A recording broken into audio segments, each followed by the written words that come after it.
guys, yeah, here we are. This is our second show, maybe, that we're going to have. The third show. Oh, wow, fabulous. Okay, so the peonies you're going to see, everybody, are just coming along like crazy. It's what, today, May 30th, right? So this is Saturday, May 30th, and Gary and I thought it would be really fun to introduce our namesakes for the garden, our dedicatees, our wonderful friends and longtime pillars of the community. Quiet, you see they're being quiet, so they're quiet pillars. Howard and Chinwon, Reinhardt. And so it would be just nice to have them say a few words, and then we're going to talk about some special peonies that they either contributed or have stories to tell today. So, Howard and Chinwon. Howard, you taught math here. I taught math for, I don't know, 25 years, 30 years.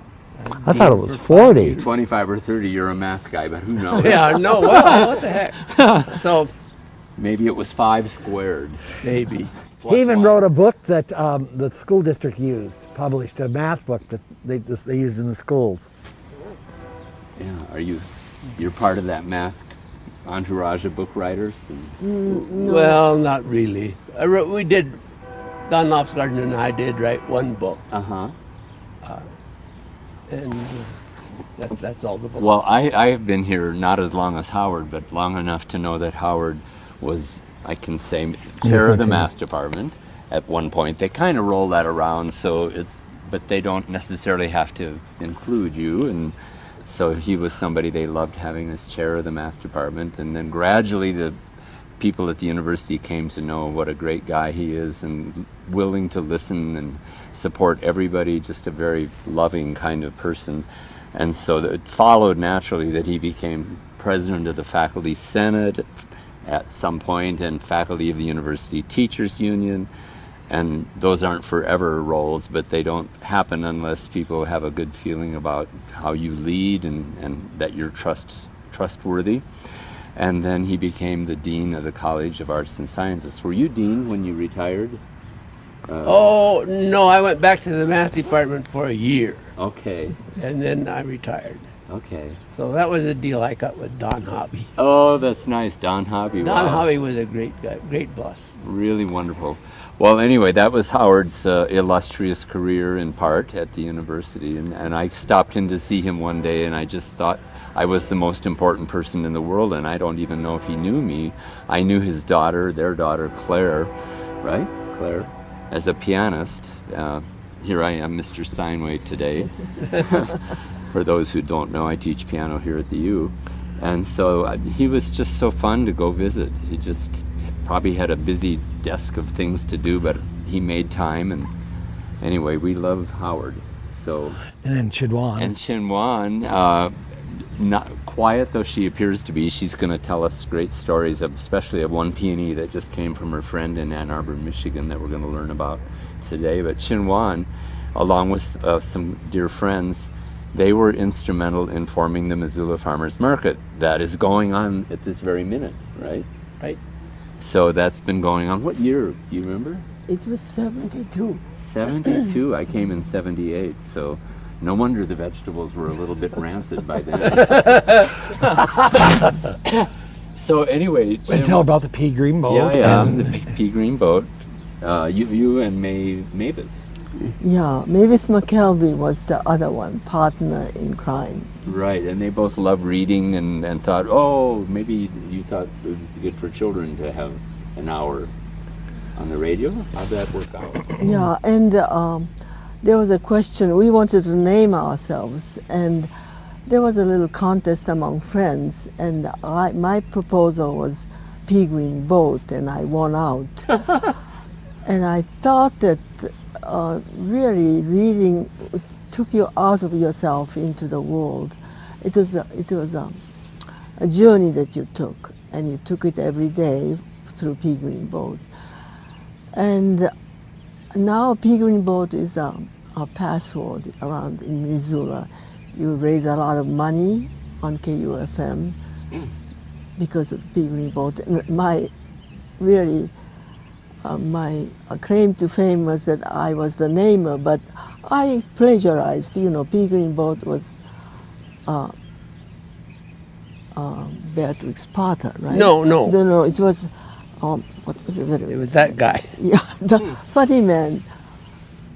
You mean the first person who hosted the Pea Green Boat? No. The Pea Green Boat comes from a poem Right. that, oh goodness gracious. Edward this- Lear? Edward Lear. A poem from Edward. You were leery of remembering Edward Lear, perhaps. It's not a matter of plagiarizing, it's a matter of honoring. Yeah, exactly. That's right. We're not plagiarizing your name for the garden. We're No, honoring- heavens, no, you're honoring us. We're really deeply honored. Oh, by that's this great. garden. Well, a little bit more. Oh, and I come from Korea, and the Koreans loved peonies, and they had originally come from China, and only the very well-to-do and the royal families had gardens that had peonies. So Was that because they weren't allowed for well, others? no, it just there was no slack in your life for flowers like that. Oh, So we had to raise food, yes. but Okay. peonies were for the eye. Uh-huh. But we honor the peonies, and when the public gardens, palace grounds became public gardens, and peonies were there for all to see, and they were wonderful. So the royal gardens were open to the public. Okay. And when I came to America and married Howard, Howard's family had peonies. And I had friends who had peonies, just ordinary citizens had peonies. American citizens at this time. And so peonies became a part of my life. And when Howard and I started a household and a house in the Rattlesnake, the first things we planted were peonies, really, from his family and from my friends in Ann Arbor. And this goes back to what year? 1957. Oh, but then the house was built in 64, and that's when we started The garden. gardening. But Howard, you came here in 1957 for Howard to Right. teach. Yeah, We came, Howard, this was Howard's first job, and he, And his last job. yes, that's right. And he was fortunate to have a job that he loved. And he knew what Missoula was like because he had grown up on the other side of the Bitterroot in Lewiston, Idaho. And so he knew what Missoula was like. And when he was offered a job, he thought he made it. That's great. And I thought, Missoula, Montana, where is it? And I said, I don't want to go there. It's too far from the big cities that I hankered for. But actually, I had no choice. I wasn't a breadwinner, so I had to come. And I had to come to like Missoula, and it took a while, but now I'm a devoted Missoulian. You're from Seoul. That's a pretty big Yeah, city. Yeah, it was a big city. So you knew city life. Yeah. Ann City- Arbor was already not as Ann big. Arbor was big enough, but not exciting enough, like New York City or San Francisco, maybe. But did they have the peony garden there then when you were there pardon? in Ann Arbor? Did Oh, they? and I had a classmate who had settled in Ann Arbor. You mean And high school classmate? High school classmate. From She Korea. had come from Korea and became student at the University of Michigan, and she's the one who was engaged to be married to an American mathematics student who happened to be Howard's roommate. So I came up to Ann Arbor to interview the husband so that I could write a letter of recommendation to her mother, who had She was going to kill herself if young Yeah. married. And I did write such a letter. I had met Frank, and he seemed truly well-intentioned and not going to cheat her. And that was the first criteria. Was he a cheater or not? He wasn't. And then in the process, Howard and I were thrown together because in those days, When engaged couple would go somewhere, you expected chaperones on both sides, you know, and I was the chaperone for her. And Howard was the chaperone for his So this roommate. is Myung? How do you say it? Myung. Myung. And they settled in Ann Arbor.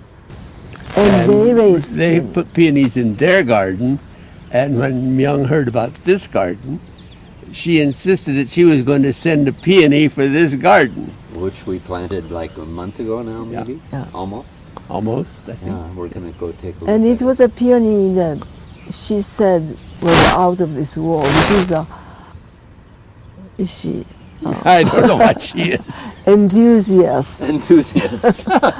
Fanatic. And now, Fanatic, yeah. and she did send a card, and it's a herbaceous peony that was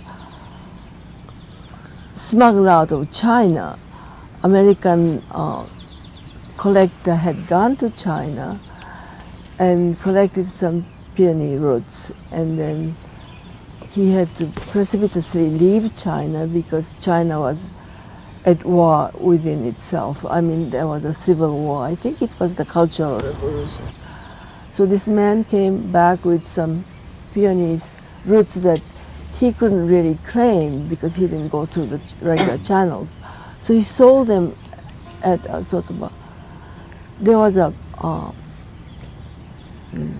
Public market. public market, and he sort of stood by at the outside and sold these. And my friend paid $10 for a root, and this is the part of that peony.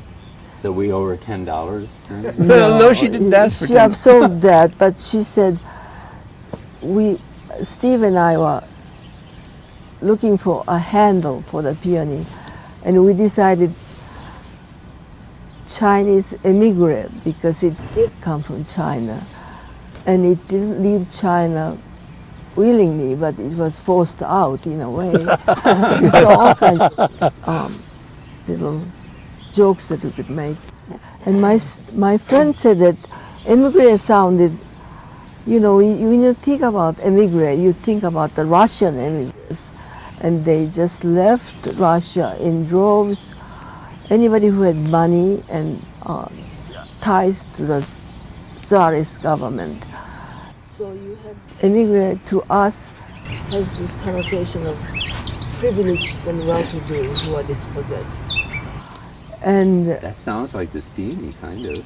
well, I don't know. I think that my friend was keep harking back to this poor man, American man, Well, who was distressed enough to sell his prizes. And I thought peony itself is always favored and nourished in China. yeah. So now he's here. It has a new home. So Yeah. we temporarily it's immigrant, but I think Gary is thinking that he could find the variety name Varietal in the name, books. cultural, yeah. It's just well known. Now, Howard, those other peonies that you guys donated to the garden, those are from your mother's original? Yeah, they came from my mother's original plant, which came with her family from Iowa to South Idaho, back to Iowa, back to South Idaho, to North Idaho, And, and then here, And the white and the pink that we'll be taking a look right. at, both of them. both of them. Where do you think they came from originally to Iowa? They didn't just start in Iowa, No, I don't know how they got to Iowa. like we think some of the South Dakota ones came from Norway or Sweden. Yeah. You know. Well, yeah, they were certainly prized things in a farmyard, and when those people moved, they often took just the peonies, or maybe the peonies and the rhubarb, That's right, yeah. Maybe some iris. maybe some iris, yeah, And poppies. and lilacs. They did For like sure. lilacs in the farmyard. We have them right here, all over the place. We can film some, maybe. Yes, so I wanted to know a little bit. You and Mavis, for example, also worked together on the farmers market, plus one other yeah. person. They were. Gentleman, was Dick there? Smith Oh, Dick Smith. was yeah. on the city council, Okay. and he pushed in.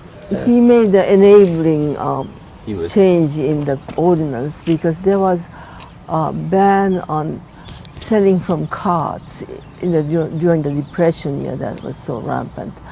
So when we applied to have it changed so that we could sell directly from farmers selling directly to the consumers, the citizens, there was quite a bit of resistance from the commercial element of Missoula. They said, before we knew it, we'll be selling shoes and toothpaste and stuff on the roadside. And I think that they made a mistake by just doing it that way. And there was enough sentiment. And when we started the market, there were about 5 stands. Really? And within 15 minutes, everyone sold out. And then after that, it just took off. Because people, we used to, Mavis and I went to the Bitterroot and asked the farmers to plant for us and sell things that were attractive, like the peppers and onions and, you know, things that farmers grow. And they said, well, how could we sure that there would be a market? And so they wouldn't plant unless So yeah, there which was, comes first, the farmer yeah. or the market? So finally, Mavis, who is a sort of an autocrat anyway, said, let's just start it and see what happens. And the first market, we had a personal, private garden, broccolis and cauliflowers and things. And we just cut them all and rinsed them in the hot, cold water and took them, and our children manned the stand. And in 15 minutes they were gone. And so the first markets were really supplied by backyard gardeners and friends of ours who really sacrificed on our behalf. And they saw every Missoulians, university faculty members who had gardens have to be thanked now, 48 years later. It is 48 years. Yeah, it's been Wow. 48. Howard could have done the math, I'm sure. What, Well, yeah, it's been 48. you worked with the Hmong people Pardon? too, didn't you, Pardon? Chinwon? You worked with the Hmongs. Oh, when the monks came, and I don't even remember the years, they were farmers to begin with in their old country, and they were transplanted here, and they were growing things. So we asked them to come and join us, and the they were farmers' so old world that they came with their potatoes and whatever, and they had cardboard boxes and squatted on the ground. And somehow we felt that the merchandise shouldn't be on the street level somehow. It had to be elevated. So some church group gave us $100, and we had some carpenter made some collapsible tables, like a card table with legs that collapsed. And then they didn't scrub their vegetables. They didn't do that at home. So we had a little workshop in the library spare room, and we told them that you have to buy the goodwill from the American buyers. So you have to sort of take their bad habits and good habits. So they have to be scrubbed and trimmed, and the price is plainly Displayed. indicated. And they took very fast to our ways, and now they are the best farmers. They are somehow such good farmers that they could grow spinach, which immediately goes to bolt for us, into August from June, which is really a feat. And I think Americans learned from them a lot. And now they are the backbones of the market. And then the Russians came, and they had expertise in cucumbers. And they just have cucumber markets sold out. And their first market first cucumbers in the market were in the May. This year they haven't had cucumbers yet. Next market, I think there were cucumbers. Next week? Next week. It wasn't warm enough for cucumbers. This year? Yeah, it's been cold and rainy. They'll be great when they come on. Oh, you know, they are. Do you think Someone goes with a $20 bill and buys cucumbers. Oh, Yeah, Do you think the growing season right now is a little bit behind Pardon? last year? the growing season's behind. I think think it is. I mean, we have. In our kitchen garden, it's certainly behind. Yeah. Well, I think our peonies are behind. I think these are have slowed up somewhat. Yeah. Yeah. But they're bursting now. They're just... But it's wonderful now. Yeah, we're going to go take a look. I'm trying to think if there's something else that tells us about your careers and your lives. And you have 3 children, and they're spread out here and there. Yes. Yes. Yeah, they're smarter than we are. But they're really very good kids. Yeah. You were good parents. So Howard at the U and Chinwon in the community, and together, of course, everything happens as a couple and a family. And we just have known, Gary and I have known Howard and Chinwon probably for 35 years or so, ever since. Probably we've been 40, together. yeah. 40. And this is a little bit through some piano students I taught in a wonderful family of a math professor and his wife and their kids, and I taught all the kids piano, and gradually we'd have these holidays and times together, often at the Nguyen's home. And I still can't say their name correctly, but I love them universally, unconditionally. And now their kids are growing up and have kids and careers. So we got to know them, and we got to know their garden, which they've hosted a little informal garden party in June. The last Wednesday of June. Yeah, but not this year. Yeah, I know you keep saying that. We keep saying that. Well, we're saying that this year. We're coronavirus out. Yeah, I know we're in a new time this year, and we're sitting here as 6 feet apart. Gary and I are together, and they're together, of course, and so we're keeping our masks in the garden, and we hope people who come and visit will honor that the mask protects everybody. So when you come and our public, wonderful public, comes to this great garden, we're asking that you keep your social distance and protect each other, do our due diligence for each other. So maybe we take a little tour quickly. Okay. You know what, Howard, you guys ought to have your party here. Put up a table here and Well, no, yeah, we could do that, I suppose. Well, But we're not going to do that. Yes, well, the public that has questions of Howard and Chinwon can send us questions on Facebook, the Reinhardt Peony Garden Facebook, right? Oh, you there have is a such a Facebook? thing. We have a Facebook page, and our videographer that we never see in these films. You should come and move in front of the camera and take a look. Ron Scholl, great guy. He's taken special interest in helping this garden to promote and to get us on Facebook so we can post each week's new blooms. Oh, that's wonderful. And I think that you should really come every week to look at them. And Yeah, we know, go ahead. We missed last week, and we missed some peonies. Yeah, you did. And this is partly because of COVID-19 that we're thinking that to have this MCAT show, but it may become an annual thing because the garden changes every week and it changes every year. And so this will be fun for people that can't come every week to see what's blooming. So we're going to do a little tour. And maybe we'll start with, the garden's divided into 6 beds, A, B, C, D, E, F. And Gary would like G over here, because then we'll have all the musical letters. Yeah, gee, you're just getting a good start. We're getting a good start. We'll have phase 2 over there. F sharp and F flat. We can have many gardens.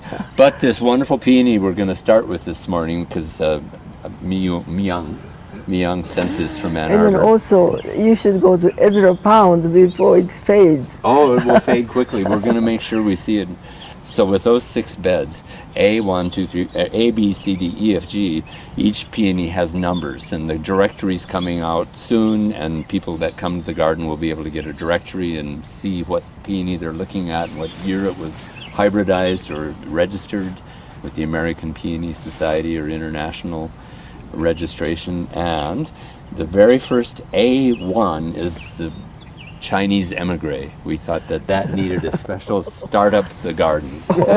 So let's work our way over there.